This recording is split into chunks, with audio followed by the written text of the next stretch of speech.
On the remote Isle of Lewis in the Scottish Western Isles are the curious standing stones of Callanish, sometimes called Callanish I.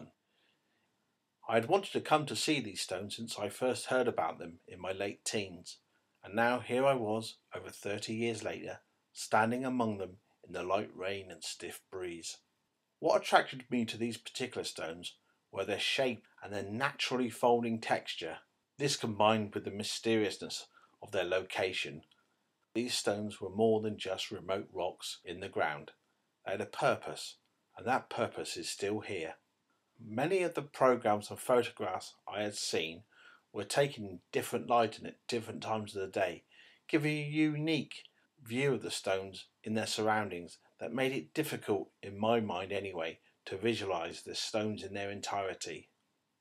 The Royal Commission of the Ancient and Historical Monuments of Scotland clinically describes the standing stones of Callanish as circa 3000 BC, a 13-metre diameter ring of 13 slabs surrounding a central monolith. The individual stones vary from about 1 metre to 5 metres in height, with an average of about 4 metres, and are of the local Louisian nade. With an avenue running north and single rows extending south, east and west, numerous stones have black hornblende eye inclusions, which could be interpreted as a form of natural rock art or decoration. These distinctive stones were almost certainly obtained from a single outcrop, and so far the only identified outcrop containing hornblende inclusions is the natural knoll at the end of the ridge which the circle and avenue lie. Erected on land that had already been cultivated, this ritualistic monument, older than Stonehenge, was originally just one row running southwards. Some 1,000 years later, a crypt or chamber cairn was added in the centre. This was deconstructed some 500 years later and then transformed into a house. This is just an indication of the mixed uses to which this site has been put to over the millennia.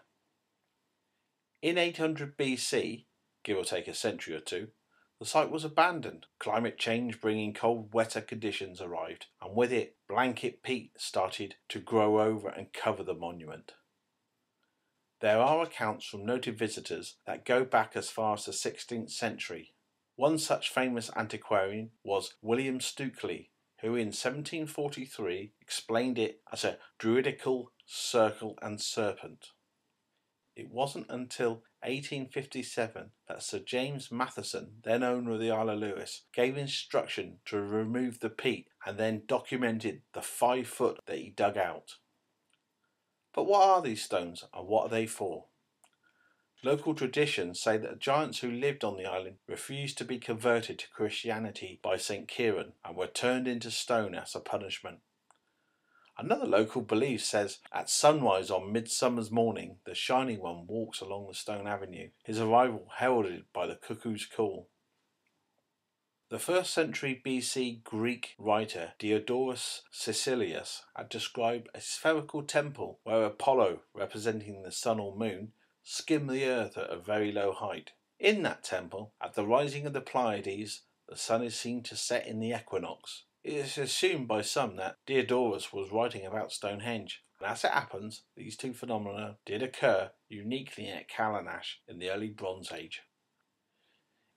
It is now generally accepted that Callanish functions as an astronomical calendar associated with the moon, and that it accurately marks the 18.61 year cycle of maximum lunar declination. At the lunar standstill, the moon rises from behind the southern hills, known locally as the Old Woman of the Moor, or more favourably, the Sleeping Beauty. At this time, the moon is seen to skim the contours of the hill, and it then sets 4 hours later behind another hill reported to be sacred. More recently, though, archaeologists are looking at the overall placement of Callanish I, the main circle, in context with, to my knowledge, at least 17 stone circles and standing stone structures in this local area alone.